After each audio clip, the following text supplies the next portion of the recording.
નમસ્તે. તો આજે આપણે ગોષ્ઠી કરવી છે અમેરિકાની નાગરિકતા વિશે.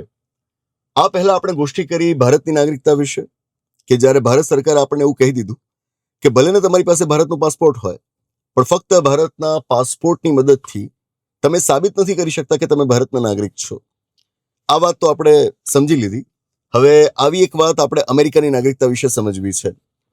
વાત કંઈક એવી છે કે અમેરિકાની સુપ્રીમ કોર્ટ તરફથી અમેરિકાના રાષ્ટ્રપતિ ડોનાલ્ડ ટ્રમ્પ ઉપર વધુ એક રોક લગાવવામાં આવી છે. થોડા સમય પહેલા આપણે જોયું ને કે સુપ્રીમ કોર્ટે એક મુદ્દા ઉપર એમના ઉપર રોક લગાવી હતી.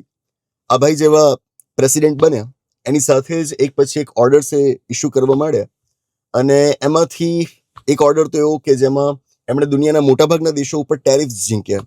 ભારત ઉપર પણ ટેરિફ્સ લગાડ્યા હતા ને, તો ટેરિફ્સનો જાણે કે આતંક એ ભાઈએ મચાવ્યો હતો.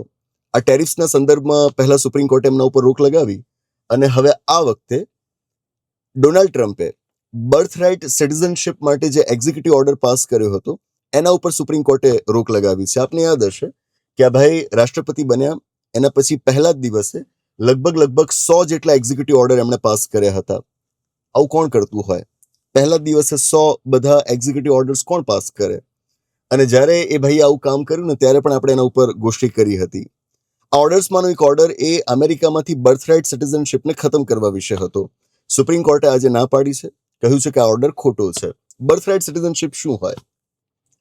બર્થરાઇટ સિટીઝનશિપનો મતલબ એ થાય કે તમે કોઈક દેશમાં જન્મો છો, તમે ત્યાં જન્મ્યા છો, ફક્ત એના આધાર ઉપર તમે ત્યાંની નાગરિકતા મેળવી શકો છો. નાગરિકતા આપવાના સંદર્ભમાં મુખ્યત્વે બે વિચાર રહેલા છે. એક વિચાર કે જેને જસ સોલીનો કોન્સેપ્ટ કહેવાય છે, બીજો કોન્સેપ્ટ કે જેને જસ સેંગ્વિનિસ કહેવાય છે. જસ સોલીનો મતલબ એ થાય કે તમે કોઈક જગ્યાએ જન્મો છો, બસ ત્યાં આગળ જન્મવાના આધાર ઉપર તમે નાગરિકતા ક્લેમ કરી શકો. ભલે તમારા મા બાપ બંને અથવા તો બેમાંથી એક પણ એ ત્યાંના નાગરિક ના હોય, એ દેશના નાગરિક ના હોય, પણ તોય તમે ત્યાં જન્મ્યા છો તો તમને ત્યાંની નાગરિકતા મળી શકે.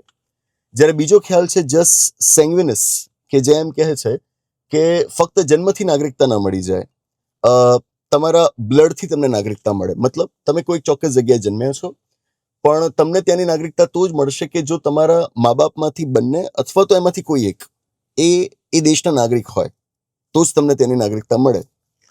આ બે કોન્સેપ્ટ્સ રહેલા છે. આ બેમાંથી શું સાચું શું ખોટું એમાં આપણે નથી જતા. બંનેનું પોતાનું રેલેવન્સ છે, બંનેની પોતાની સુસંગતતા છે.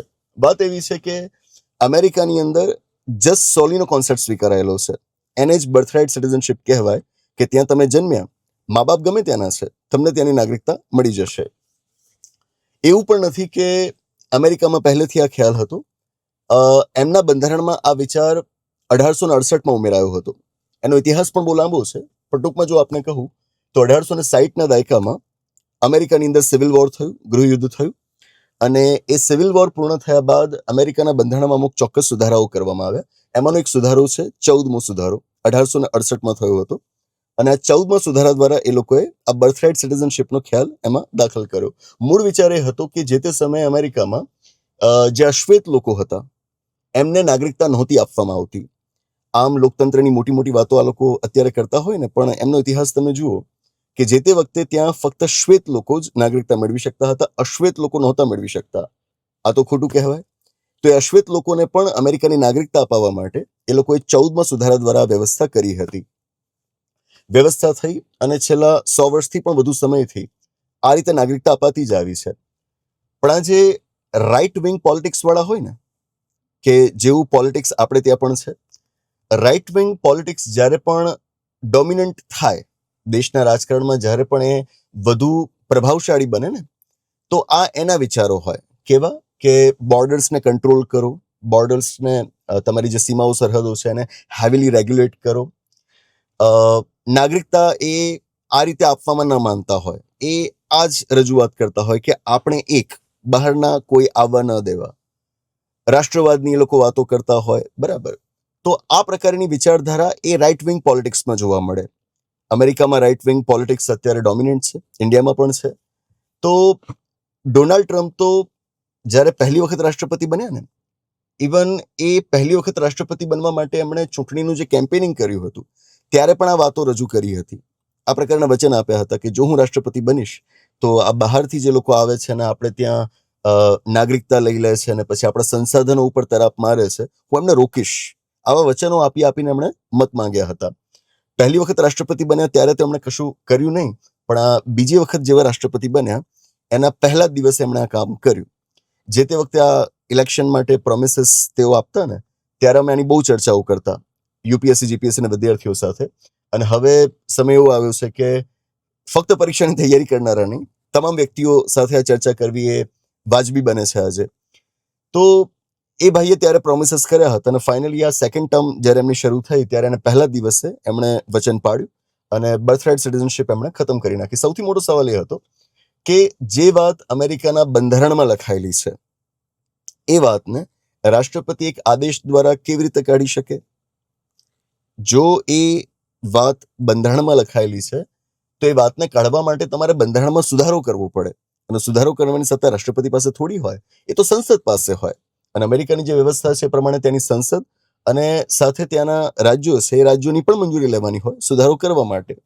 તો આવું તો તમે કશું કર્યું નથી અને બસ બારોબાર એક ઓર્ડર ઇસ્યુ કરીને તમે એ બર્થરાઇટ સિટીઝનશીપ ખતમ કરી નાખી. આ કેવી રીતે ચાલે? એટલે આ વિવાદાસ્પદ જ હતું.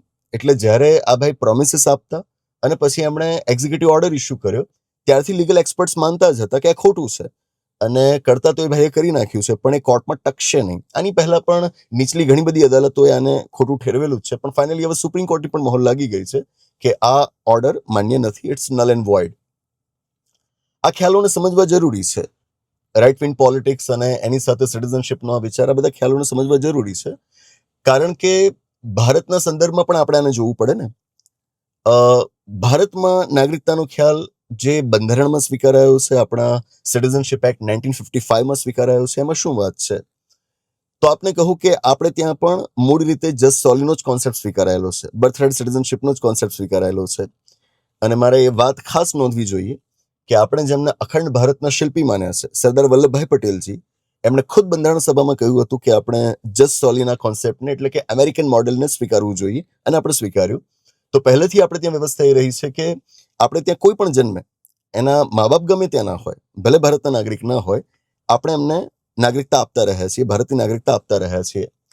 પણ પછીથી આપણે કાયદાની અંદર સુધારો કર્યો. એક નહીં, 2 વખત સુધારા થયા છે આવા.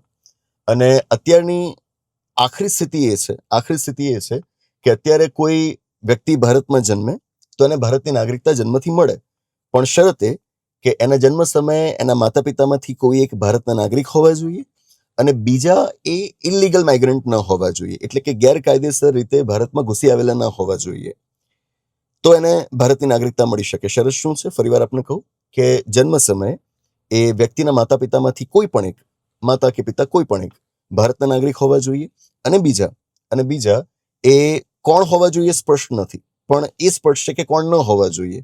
તો શું કહ્યું છે કે એ ઇલીગલ માઇગ્રન્ટ ન હોવા જોઈએ, ગેરકાયદેસર આપણા દેશમાં સ્થળાંતરિત વ્યક્તિ ન હોવા જોઈએ. તો મૂળ જે ખ્યાલ હતો, જે બંધારણ સભામાં ચર્ચાયો હતો, એ ખ્યાલ કરતાં આજે આપણે થોડાક બદલાવો લાવ્યા છીએ અને બીજા દેશોમાં પણ આવા બદલાવો આવતા રહે છે. પણ આપણે સમજવાનું છે કે મૂળ રીતે આપણો વિચાર શું હતો. અને એમાં પણ જ્યારે આપણે એમ કહેતા હોઈએ ને વસુધૈવ કુટુંબકમ, બરાબર, આખું વિશ્વ એ આપણું કુટુંબ છે, તો પછી આપણે રેસ્ટ્રિક્શન્સ કેમ નાખીએ? જરૂરી છે, રેગ્યુલેશન્સ તો હોવા જ જોઈએ. ગમે તે વ્યક્તિને આપણે નાગરિકતા આપી દઈએ એ તો ન જ ચાલે, પણ નાગરિકતા આપવાની દ્રષ્ટિએ સામાન્ય રીતે આપણે મોકળા મને કામ કરવું જોઈએ અને વધુ લોકોને આપણે સ્વીકારવા જોઈએ. એ જ ભારતીય સભ્યતા, ભારતીય સંસ્કૃતિની સાચી નિશાની માનવામાં આવી છે. પાછલા અમુક વર્ષોમાં જોઈએ તો વિશ્વ આખાની માફક ભારતની અંદર પણ સિટીઝનશીપનો જે કોન્સેપ્ટ છે એનું પોલિટિસાઇઝેશન વધારે થયું છે, રાજનૈતિકીકરણ વધારે થયું છે. એને એક લીગલ ઇસ્યુ તરીકે આપણે હવે ઓછો જોતા થયા છીએ, એક પોલિટિકલ ઇસ્યુ તરીકે વધારે જોતા થયા છીએ. અને એટલા જ માટે એ જરૂરી બની જાય કે ભારતની અંદર નાગરિકતા અંગે શું ચર્ચાઓ ચાલે છે એ આપણે જોઈએ, અને વૈશ્વિક સ્તર પર અન્ય દેશોમાં નાગરિકતા અંગેની શું ચર્ચાઓ ચાલે છે એને પણ આપણે જોઈએ, અને ભારતીય નાગરિકતાના ખ્યાલ સાથે ક્યાંક ને ક્યાંક જોડવાનો પ્રયત્ન કરીએ કે જેથી એક કોમ્પ્રિહેન્સિવ વ્યૂ આપણો સિટીઝનશીપ વિશેનો તૈયાર થાય. બસ એ જ આશા રાખું કે આ વાત આપને સમજાઈ હશે અને ગમી પણ હશે. આપના જે વિચારો હોય નીચે કોમેન્ટ બોક્સમાં જણાવશો, આપણે આવી ગોષ્ઠીઓ કરતા રહીશું. તો બસ આની સાથે એપિસોડને અહીં આગળ સમાપ્ત જાહેર કરીએ. આવનાર એપિસોડમાં આવી જ કોઈક નવી વાત સાથે, એક રસપ્રદ ચર્ચા સાથે, એક નવી ગોષ્ઠી સાથે પાછા મળીશું. આભાર, નમસ્તે.